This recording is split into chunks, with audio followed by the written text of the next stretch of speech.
តាមរឿងរ៉ាវប្រជាដកផ្សេងដែលយើងបានស្ដាប់មកជាពិសេសតេតិនទៅនឹងព្រះបរមពោធិសត្វជាដើមយើងឃើញមានស័កបណ្ឌិតទុនសាយព្រះបរមពោធិសត្វហ្នឹងជាបណ្ឌិតស័កបណ្ឌិតហើយដូចព្រះអានន្ទធ្លាប់ជាសេកដែលចិញ្ចឹមឪពុកម្ដាយសេកដែលចាស់នោះណាជាដើមឈ្មោះថាជាសេកបណ្ឌិតហើយដូចព្រះបរមពោធិសត្វដែលសោយប្រជាតជាស្វាពីណូហ្នឹងសតតែជាបណ្ឌិតដែរហើយជាដំរីក៏ជាដំរីបណ្ឌិតបើយើងនិយាយពីកំណើតសត្វដេរិឆានជាកំណើតទុគតិភពជាដំណើរមិនល្អទេជាការភ្លៀងភ្លាត់កតិជាកតិវិបត្តិជាកតិសត្វដេរិឆានហ្នឹងគឺជាអហេតុកសត្វ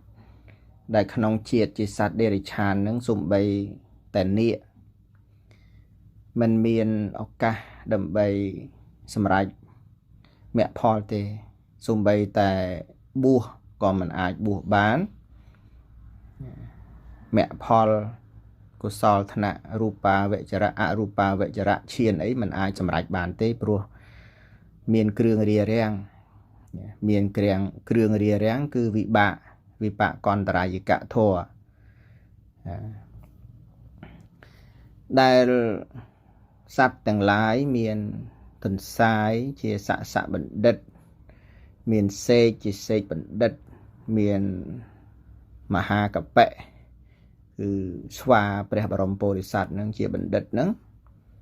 ហើយសំបីព្រះបរមពោធិសត្វមានជាតិមួយនោះក៏សោយប្រជាតជាសុណកឆ្កែព្រៃហើយជាបណ្ឌិតដោយសារអីដោយសារមានធម៌ជាបណ្ឌិតមានបណ្ឌិតាធម្មាហើយធម៌ជាបណ្ឌិតហ្នឹងមាន4ដែលយើងធ្លាប់ជ្រាបធ្លាប់ដឹងមកគឺអង្គរបស់បណ្ឌិតនោះដូចជាអត្តសុទ្ធិ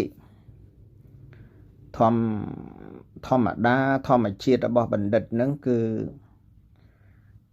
មានសតិសម្បជញ្ញៈដោះខាត់សម្អាតខ្លួនណាដោយមានឧបាយធ្វើខ្លួនឲ្យបរិសុទ្ធដូចជាលាងជំរះខ្លួននៅក្នុងស្រះគឺសិលចុះកំពង់សិលដើម្បីលាងជំរះកាយទុច្ចរិតវចីទុច្ចរិតហ្នឹងគឺឈ្មោះថាញ៉ាំងខ្លួនឲ្យបរិសុទ្ធហើយនៅក្នុងកាយកម្មវចីកម្មហ្នឹងសូម្បីព្រះបរមពោធិសត្វច្បាស់ណាស់កាលដែលសោយប្រជាតជាដំរីនោះគឺព្រះអង្គរក្សាសិលដោយគ្របសង្កត់នៅសេចក្តីក្រោធអញ្ចឹងព្រះអង្គមានធម៌បណ្ឌិតគឺញ៉ាំងខ្លួនឯងឲ្យបរិសុទ្ធហ្នឹងមិនតាន់ដាច់កិលេសជាសមុច្ឆេទមែនប៉ុន្តែនៅក្នុងដំណើរដែលលាងសម្អាតកាយដោយកំពង់សិលហើយក៏បរសុទ្ធិហ្នឹងមានឱកាសញ៉ាំងអ្នកដតីឲ្យបរិសុទ្ធផងដោយកងោកព្រះបរមពោធិសត្វអីណាសំដែងធម៌ឲ្យបរិជាគ្រប់គ្រងរាជសម្បត្តិប្រកបដោយធម៌ហើយជ្រូកព្រះបរមពោធិសត្វអីសំដែងធម៌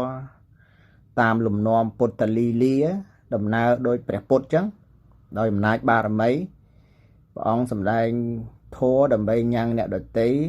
ឲ្យកាន់យកសមាទាននៅសិលអាហ្នឹងឈ្មោះថាបរសុទ្ធិ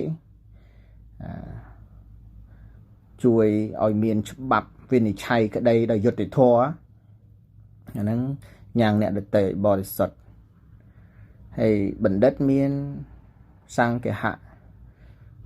ជួយសង្គ្រោះដោយអំណាចនៃទានអញ្ចឹងទៅបណ្ឌិតសង្គ្រោះដោយទានក៏ទានទៅដោយពយៈវាចាក៏ពយៈវាចាទៅវាចាជាសុភាសិតមានប្រយោជន៍ហើយដោយសមាណតតាធ្វើខ្លួនស្មើគឺលោកមិនដំកើងខ្លួនបណ្ឌិតអត់មានតលតែនរណាដែលចង់និយាយជាមួយខ្លួនតលតែរៀនថ្នាក់ចប់បណ្ឌិតដែរនោះមិនមែនទេបណ្ឌិតលោកមានសមាណតតាហើយមានអដ្ឋចរិយាប្រព្រឹត្តខ្លួនជាគំរូល្អដល់អ្នកដទៃនឹងបណ្ឌិតណាបណ្ឌិតដោយសភាវៈគឺធម៌ជាបណ្ឌិតខាងក្នុងនឹងតែម្ដងគុណធម៌ហើយបណ្ឌិតនឹងមានកតញ្ញូល្អណាស់សំខាន់ណាស់កតញ្ញូនេះជាសัพពរិស័កធម៌ជាធម៌របស់សប្បុរសជាធម៌របស់បណ្ឌិតគឺបញ្ញាហ្នឹងបណ្ឌិតលោកមានបញ្ញាហើយលោករក្សាសិលលោកញ៉ាំងអ្នកដទៃឲ្យមានសិលផងលោកផ្សព្វផ្សាយសន្តិភាពផ្ទុយពីសង្គ្រាមហើយលោកមានកតញ្ញូនេះសំខាន់ណាធម៌ជាភូមិឋាននៃបណ្ឌិតភូមិឋាននៃសប្បុរសហ្នឹងគឺបញ្ញាហ្នឹងឯងដែលមានឈ្មោះថាបណ្ឌិតអញ្ចឹងសូម្បីតែនៅក្នុងសត្វដេរិឆានក៏ឈ្មោះថាបណ្ឌិតព្រោះបញ្ញានេះដូចតែរសជាតិផ្អែមស្ករមានរសជាតិផ្អែមអញ្ចឹងទៅនៅនឹងម្សៅទៅជានំទៅនៅនឹងទឹកទៅជាទឹកស្ករទឹកផ្អែមទៅណានឹងយ៉ាងណាមិញបណ្ឌិត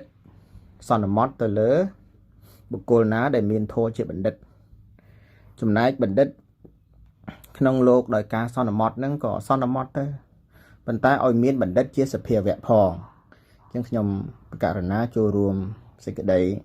នៃពធពេលនេះមានប្រមាណប៉ុណ្ណេះពាក់ព័ន្ធនឹងបណ្ឌិតដោយសភាវៈ